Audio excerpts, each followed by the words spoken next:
Personality is not caused by conflicts. Many Germanic Heilkunde students and practitioners believe that our biological conflicts create our personality because supposedly Dr. Hammer said that. He said that personality is the sum total of our conflicts. I haven't been able to find that quote in Dr. Hammer's original German, not that I've read all of it, because I don't do German very well, but I'm not really sure if this is a mistranslation or if Dr. Hammer actually said this. And if he did say this, then I disagree with him, because not only is personality not caused by conflicts, our biological conflicts are actually mostly caused by our personality. Nature makes no mistakes. God does not play dice. Instead, all of creation springs forth according to a few simple, elegant rules. All of creation, including your body. Know these rules and your body comes under your control. Welcome to Mind Over Symptom, where the pattern is revealed.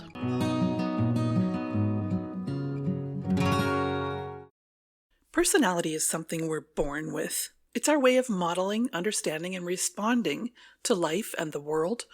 It's our perspective, and we have it when we're born. I'm pretty sure we have it at conception. Not only do our biological conflicts not create our personality, it's our personality that causes us to create the biological conflicts in our psyche that we create. Two people can be in exactly the same situation, but the one with this personality will have this kind of biological conflict about it, and the one with the other personality will have that other kind of biological conflict about it, or maybe no biological conflict at all. And how quickly we solve conflicts also depends on our personalities. Personality comes first, not biological conflicts. I do think that our defense mechanisms, our coping strategies, and so on, the machinations of personality for a conflicted individual, are definitely special biological programs in action. Now, things don't translate perfectly from German to English. For example, the German word for masculine is männlich, which literally means man-like. But the English word male also translates to männlich in German. So sometimes we see translations that take things completely literally and insist that when your estrogen level drops because you have a temporal lobe conflict on the left side and you begin reacting in a masculine way, that you are now biologically a man. Something is lost in translation along the way there. A woman with masculine defenses is not a man. She doesn't have the interests of a man, the motivations of a man, or the purpose of a man, and she won't necessarily react in a man-like way to things either. She's just man-like in that she may become penetrative, forceful, and concerned with other people's business instead of her own. She becomes responsible for others. That's man-like, but that's not turning her into a male. I was once on a GNM discussion group when someone asked the question, what is a psyche? Almost all the responses said that the psyche is the soul, because Dr. Hammer wrote a book titled Cancer, a Disease of the Soul. But I don't think Dr. Hammer believed that the psyche is the soul. You see, your soul is perfect. It cannot have a disease. There are many translation errors like this in Germanic New Medicine. Another example is that many sources list the second part of the healing phase, that's PCLB, as the scarification phase, but it's actually the scarring phase. Scarring means the tissue takes its final form, your evolved self. Scarification means scratching. Similarly, many English charts list PCLA, the first part of the healing phase, as the exudation phase, but in English, exudation means oozing. It means like goop coming out. And that actually happens far more in PCLB, which is also nicknamed the PP phase by GNM people. What I'm getting at with all of this is that we mustn't make the religious mistake of taking the word of Dr. Hammer as the literal word of God and stop using our logic and critical thinking in a childish abandonment of responsibility. That's an appeal to authority fallacy, and logical fallacies will get you into trouble sooner rather than later. I'm convinced that this is the reason for the GNM wars and fights, of which there are many. People get stuck on an idea, and later on, when they find out it wasn't quite right, they're ready to come to blows with whoever pointed that out to them. Not because the facts matter all that much, but because the authority matters. Put another way, when we rigidly cling to the surface meaning of an idea without digging into what's really meant, without feeling the truth for ourselves, what happens is we become territorial about that idea, and that makes us more likely to have territorial conflicts. Which brings me to the topic of this episode, the biological purpose of arrested development. Accepting a term and then clinging to it and losing our temper with anyone who disagrees with it, it's not a mature, intelligent way of responding. It's actually an example of developmental arrest. And developmental arrest, like the tissue or functional change of any other special biological program, has a biological benefit. We know this from the fifth biological law.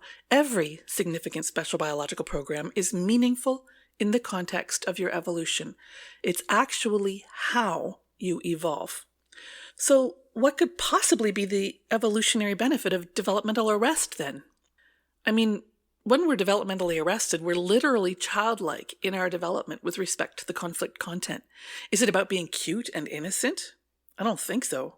Someone who is developmentally arrested might think of themselves as cute and innocent. Every narcissist that you've ever met has likely seen themselves as cute and innocent, at least part of the time. But the behaviors of developmental arrest are only cute and innocent when an actual toddler does them. It's adorable when a toddler thinks they're tricking you into giving them your cookie. It's not so cool when a 30-year-old runs a Ponzi scheme on their church community. 6-year-olds playing doctor is harmless. A 40-year-old school teacher who's been developmentally arrested with sexual conflicts and wants to play doctor with your 6-year-old, that's dangerous. We need to look deeper to find the biological and evolutionary benefit of developmental arrest. The immediate purpose of developmental arrest is waiting. That's the biological action of that special biological program, or more accurately, that pair of special biological programs in the temporal lobes of the cerebral cortex. The individual experiences the world as unsafe in at least 2 ways, and their strategy to deal with that is wait. So imagine a schizophrenic constellation. That's what we're talking about here. First, you have one temporal lobe conflict, and that effectively sort of closes down one of your temporal lobes for business. What it's doing is it's keeping that temporal lobe busy with the conflict content. So that temporal lobe is not paying attention to the things that it usually pays attention to. The other temporal lobe sort of does the main paying attention instead. So what you can imagine this as is sort of a door closing to certain kinds of experiences that are paid attention to by this temporal lobe. So if you're a left-handed girl or a right-handed boy, the door closes to masculine experiences. It's going to close on the right temporal lobe. That temporal lobe is busy now. It's occupied. And so the door is closing to opportunities to leap into action, to take charge of territory, and to lead. That's no longer going to be your first response when that temporal lobe closes. If you are a right-handed girl or a left-handed boy, the door closes to feminine experiences. Those are opportunities to experience your true feelings, your desires, and needs. You're not really ready to pay attention to those right now. You're occupied with something. That's the left temporal lobe. When a second temporal lobe conflict then forms, the other temporal lobe needs to close too. So your other temporal lobe is also busy with the conflict content of the second conflict. So both metaphorical doors are closed. You're closed to masculine fatherly experiences, and you're closed to feminine motherly experiences. And you are not going to be learning either of those things.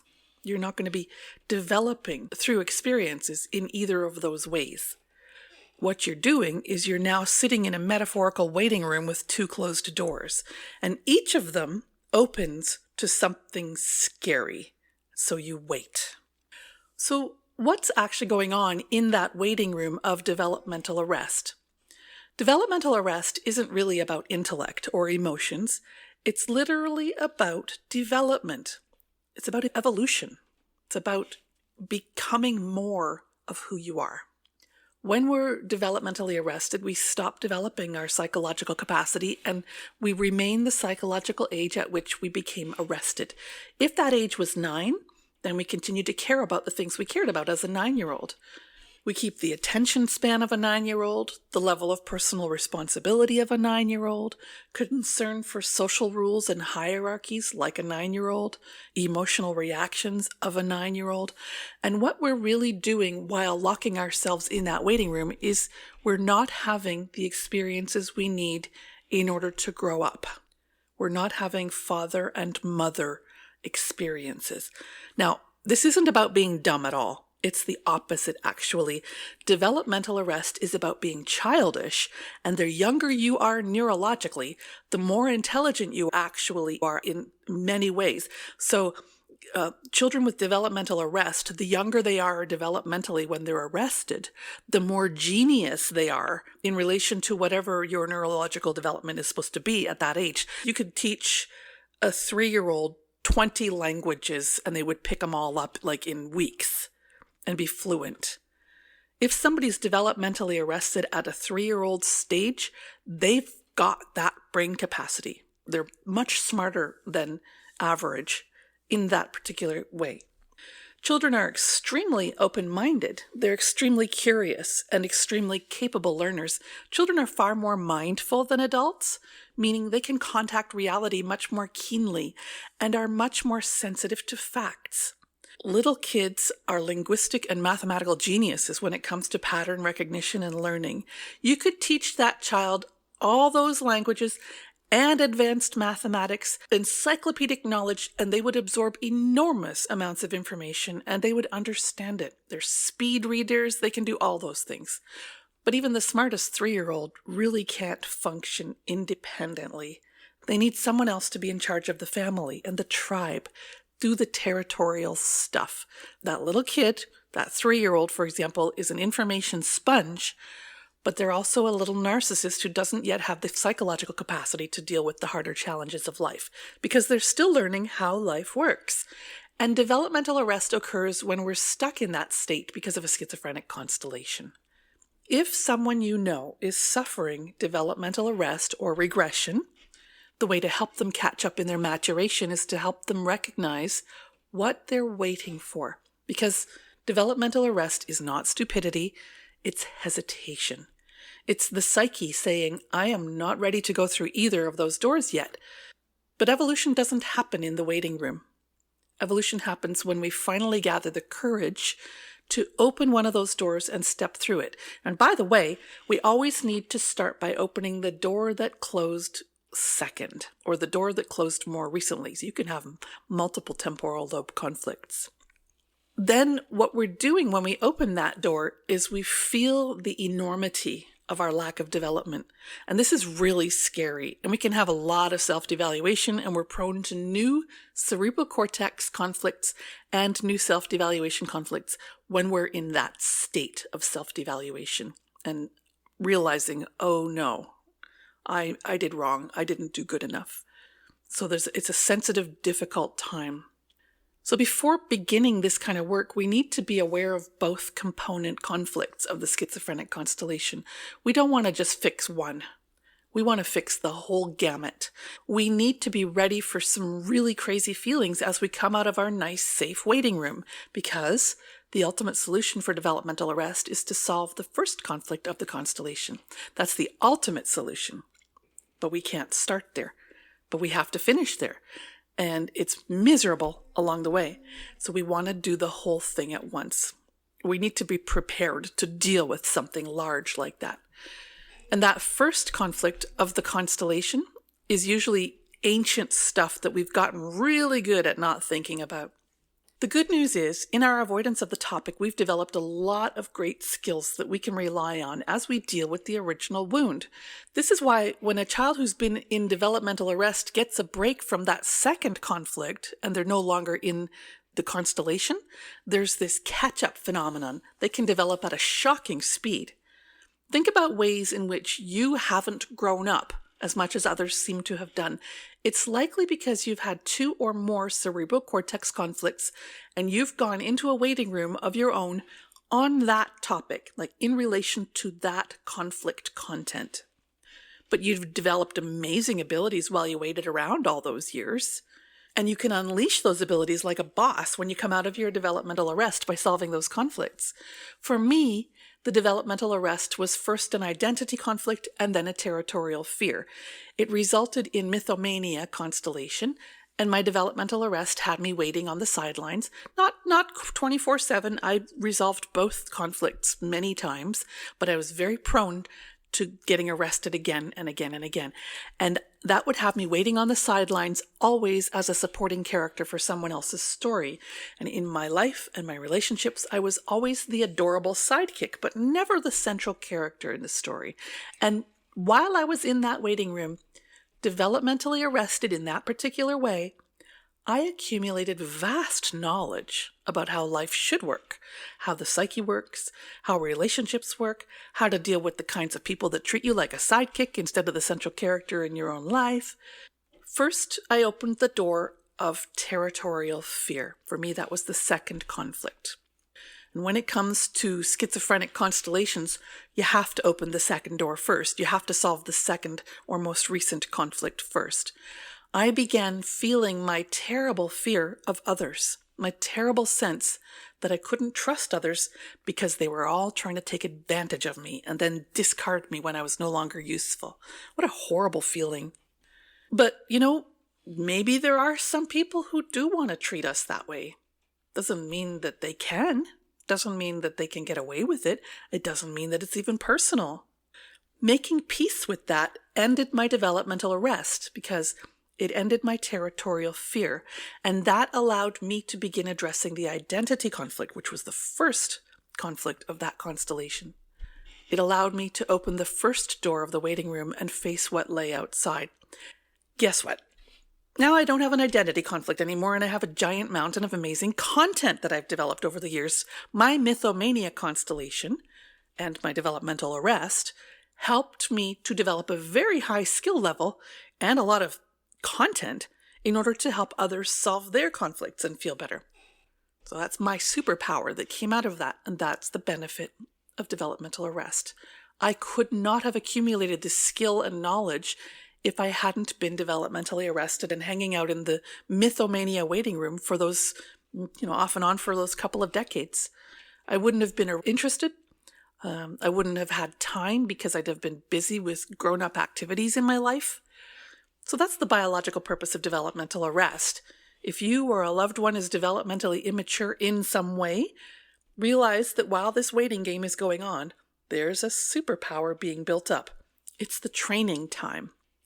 That superpower, the evolutionary benefit of the developmental arrest, cannot be realized and expressed until we open those doors and solve those biological conflicts in the cerebral cortex. That's the evolutionary potential we're talking about here. An acorn has the developmental potential to become a mighty oak tree, but it isn't going to happen until the acorn cracks open, germinates, sprouts, puts down big roots, and so on.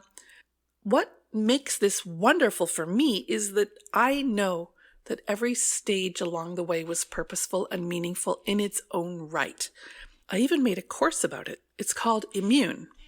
Life isn't just about attaining the maximum evolutionary potential. It's about being willing to evolve through every stage along the way in its own right. Take your time and enjoy the journey. I hope you enjoyed this episode of Mind Over Symptom. To make sure you don't miss an episode, subscribe now and please share with a loved one. The Mind Over Symptom blog lives at mindtreehealth.net, where you can get your free training about the natural laws of healing, and you can also get support. I'm Lishwi Springford, your guide for radical self-healing.